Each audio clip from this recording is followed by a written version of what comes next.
श्रीगुप्त के बाद हम कुछ महत्वपूर्ण शासक देखेंगे जो गुप्ता पीरियड के दौरान इम्पॉर्टेंट रहे। सबसे पहला शासक आपको चंद्रगुप्त प्रथम ध्यान रखना है। इसका टाइम पीरियड 319 से लेकर के 335 ईस्वी तक रहा। इसने महाराजा धीराज की उपाधि धारण की। ये प्रथम महत्वपूर्ण शासक था।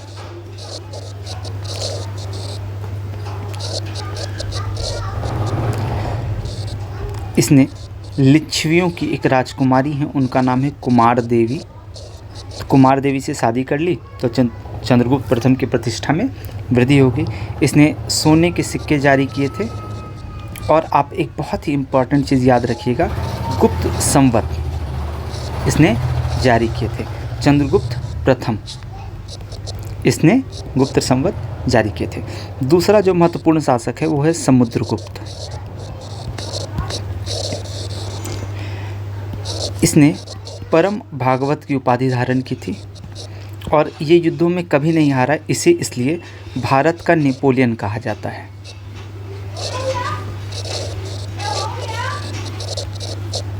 इसका एक दरबारी कवि है, उसका नाम है हरिसेन। हरिसेन इसने क्या किया था तो आपको ध्यान होगा, प्रयाग प्रशस्ति किसका था? तो अशोक का था। प्रयाग प्रशस्ति ये अशोक का था। इस प्रशस्ति पर हरिसेन ने समुद्रगुप्त के विजयों के बारे में जानकारी दी।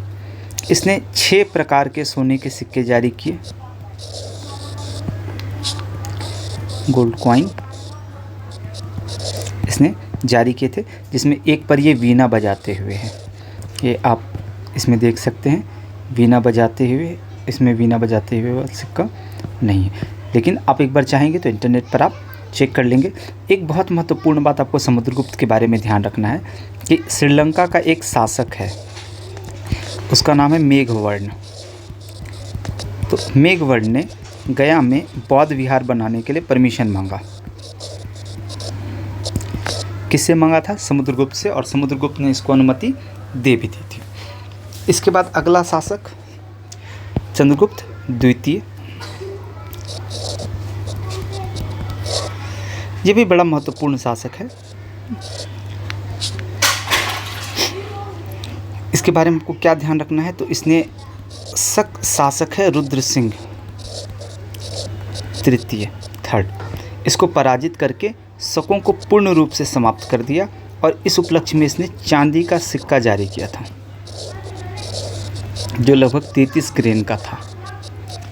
इसने कुछ उपाधियां धारण की थी। कौन कौन सी उपाधि धारण की थी? तो एक विक्रमादित्य,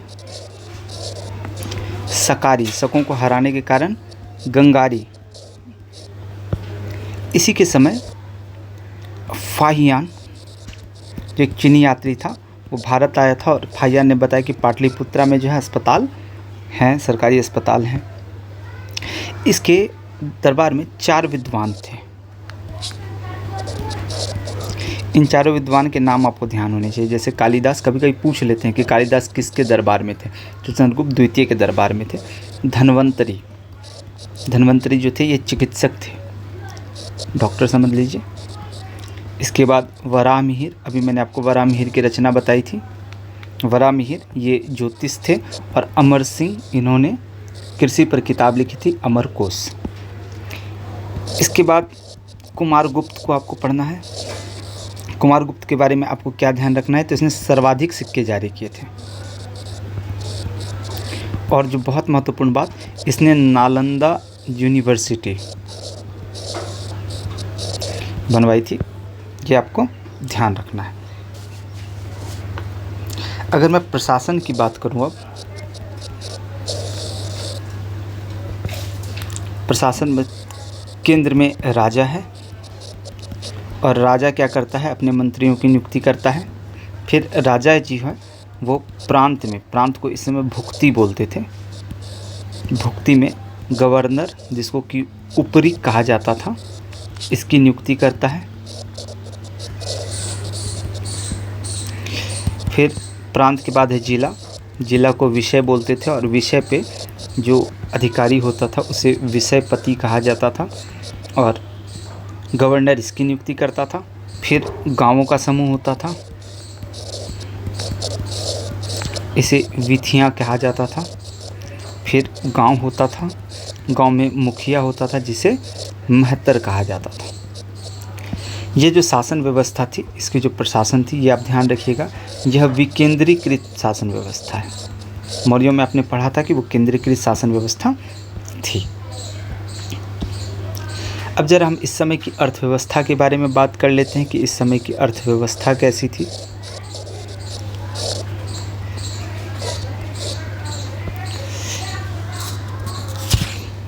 दो शासक ना और रह गए, उसके बारे में मैं आपको बता ही देता हूँ। जैसे एक शासक मिलेगा आपको स्कंदगुप्त। स्कंदगुप्त ने हुनों को पराजित किया था और सुदर्शन झील की मरम्मत कराई थी, इसके बारे में मैंने आपको पहले बता दिया था। और एक आखिरी शासक था, उसका नाम था विष्णुगुप्त। ये गुप्त वंश का, गुप्ता डायनेस्टी का ये लास्ट रूलर है, तो ये आपको ध्यान रखना है। अगर मैं कृषि की बात करूँ तो कृषि में, अर्थव्यवस्था में कृषि की बात करूँ तो कृषि की स्थिति पहले जैसी है। भू राजस्व जो है, अब भू राजस्व 1/6 हो गया है उत्पादन का।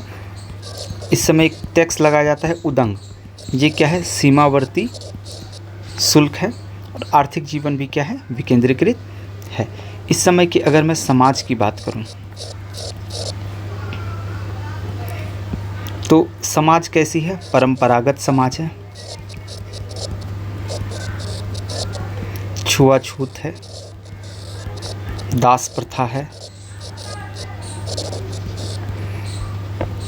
कैसे पता चलता है दास प्रथा है, तो नारद स्मृति में 15 प्रकार के दासों की चर्चा मिलती है, तो ये आप ध्यान रखेंगे। महिलाओं की अगर मैं स्थिति की बात करूं तो महिलाओं की स्थिति में आप देखेंगे बाल विवाह हो रहा है, देवदासी प्रथा है, सती प्रथा है। कैसे पता चलता है सती प्रथा के बारे में, तो एक एरन अभिलेख है, ये गुप्तों का शासक है भानुगुप्त। तो भानुगुप्त क्या होता है, हुनों से युद्ध करते हुए ये बेचारा मारा जाता है, तो इसकी पत्नी है, इसकी वाइफ है, उसका नाम है सुंदरी। तो सुंदरी ने जो है वो क्या कर लिया है, सती कर लिया है, इसलिए हमको इससे ये चीज़ जानकारी मिलती है। अगर मैं महिलाओं की स्थिति में बात करूँ वेश्यावृत्ति, तो क्या वेश्यावृत्ति है, हाँ। तो कैसे पता चलता है, तो कामसूत्र और कालिदास दोनों गणिकाओं की चर्चा करते हैं। विधवाओं की स्थिति पहले बहुत ही दयनीय रहेगी, ये तो आपको पता ही है। कला एवं संस्कृति की बात अगर मैं करूं तो कला एवं संस्कृति में आप देखेंगे कि मंदिर का जो निर्माण है इस समय तक आते आते बहुत भव्य तरीके से होने लगा। तो मैं आपको तीनों ही चरण के मंदिर यहीं पे बता दे रहा हूँ, ठीक है। जैसे प्रथम चरण में जो मंदिर बने उसके उदाहरण बता दूंगा, द्वितीय चरण वालों का उदाहरण बता दूंगा, तृतीय चरण का बता दूंगा, लेकिन मैं एक साथ ही आपको सारा बता दे रहा हूँ। तो आप चरण नहीं, आप मंदिर ध्यान रखेंगे कि कौन सा मंदिर कहाँ पर है। सबसे पहले आप ध्यान रखेंगे एक मंदिर है तिगवा का विष्णु मंदिर। ये कहाँ है, ये एमपी में है, मध्य प्रदेश में, तिगवा नाम के जगह पर। दूसरा आप ध्यान रखेंगे नचना कुठार। नचना कुठार ये पार्वती मंदिर है और ये एमपी में है। इसके अलावा एक भूमरा का मंदिर है जो शिव मंदिर है, ये भी एमपी में ही है। फिर आप ध्यान रखेंगे देवगढ़ में एक दशावतार मंदिर है, उत्तर प्रदेश में ये है। फिर आप ध्यान रखेंगे भीतरी गांव मंदिर, ये विष्णु मंदिर है और ये कानपुर में है। इसके अलावा आप मनियार मठ मंदिर, ये ध्यान रखेंगे, ये राजगीर में है और बीपीएससी के पॉइंट ऑफ व्यू से ये थोड़ा इम्पोर्टेंट हो जाता है, ठीक है। मैं अब आपको मंदिर की विशेषताएं नहीं बताने जा रहा हूँ, अब हम लोग सीधा मूर्ति कला पर बात करेंगे। इस समय की जो मूर्तियां हैं, दो तरह की मूर्तियां बन रही हैं, एक पत्थर की और दूसरी धातु की। पत्थर की जो मूर्तियां हैं वो हमें दो स्थानों से मिली, सारनाथ और मथुरा। और धातु की जो मूर्तियां हैं यह हमें नालंदा और सुल्तानगंज से मिली।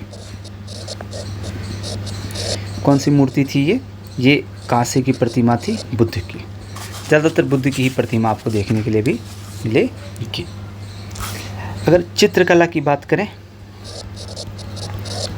तो चित्रकला में आपको अजंता की चित्रकला, आपको बाघ चित्रकला, बादामी की चित्रकला, कन्हरी की चित्रकला, औरंगाबाद की चित्रकला, आपको सितनमबाद, ये तमिलनाडु में है, यहाँ की आपको चित्रकलाएं देखने के लिए मिलेंगी। अगर हम साइंस एंड टेक्नोलॉजी की बात करें इस समय, तो आप देखेंगे कि गणित के क्षेत्र में आर्यभट्ट नाम के एक विद्वान हैं।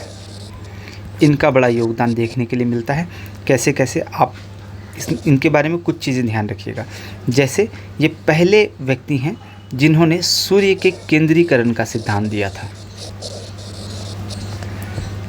दूसरा, आप ध्यान रखिएगा कि इन्होंने दशमलव प्रणाली में जो पाई है ना, इसका 3 अंकों तक मान देखा था, 1 2 3। इन्होंने जीरो इन्वेंट किया था, ये भी आपको पता ही है। और इन्होंने ग्रहण जो लगता है इसकी वैज्ञानिक व्याख्या की थी। इनकी किताब के बारे में मैंने आपको पहले ही बता रखा है। इसके अलावा गणित में एक और नाम मिलता है हमें, भास्कराचार्य। इनकी किताब है लीलावती। इसमें इन्होंने गणित का सिद्धांत दिया, गणित के बारे में है। तो भास्कराचार्य के बारे में आपको ध्यान रखना है। इसके बाद और आपको नाम मिलेगा गणित के क्षेत्र में, ब्रह्मगुप्त। इनकी 2 किताबें हैं, एक है ब्रह्म सिद्धांत और दूसरा है खंडया खंड।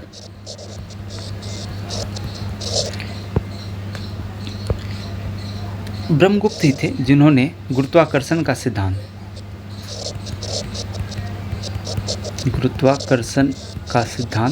इन्होंने न्यूटन से बहुत पहले इन्होंने गुरुत्वाकर्षण का सिद्धांत दे दिया था। अगर हम लोग खगोल के क्षेत्र में बात करें तो मैंने आपको वराहमिहिर बताया था,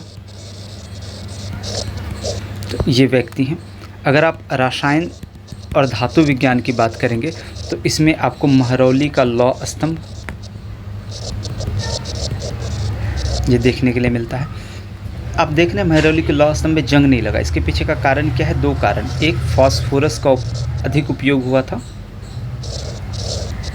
और दूसरा जो दिल्ली की जलवायु है वो वैसी ही है। अगर हम भौतिकी विज्ञान की बात करें तो भौतिकी विज्ञान के क्षेत्र में आपको ऋषि कणाद का नाम मिलता है। इन्होंने परमाणु सिद्धांत दिए थे, तो ये आपको ध्यान रखनी है। इसके अलावा अगर आप चिकित्सा के क्षेत्र में बात करें तो इस काल में आपको सुश्रुत मिलेंगे, धन्वंतरी मिलेंगे। ये सब प्रसिद्ध चिकित्सक हैं, ये आपको ध्यान रखनी है। अगर हम धर्म की बात करें, इस काल में धर्म कहाँ तक गया है, तो सभी जो धर्म है वो सभी अच्छी स्थिति में है। आपको जो ध्यान रखना है वो ये कि इस समय अवतारवाद की संकल्पना आ गई।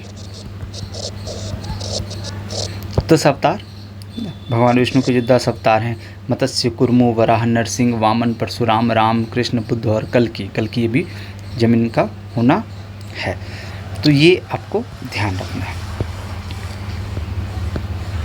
बाकी आपको जो थोड़ी बहुत जानकारी है वो आप ऐसे भी पढ़ेंगे तो आपको पता चल जाएगा। जैसे चीनी यात्री सुनियोंग भारत की यात्रा हुई थी, कपिल मुनि जो थे सांख्य सूत्र उन्होंने लिखा था, पतंजलि का योग सूत्र 200 ईसा पूर्व वो भी समय आ गया।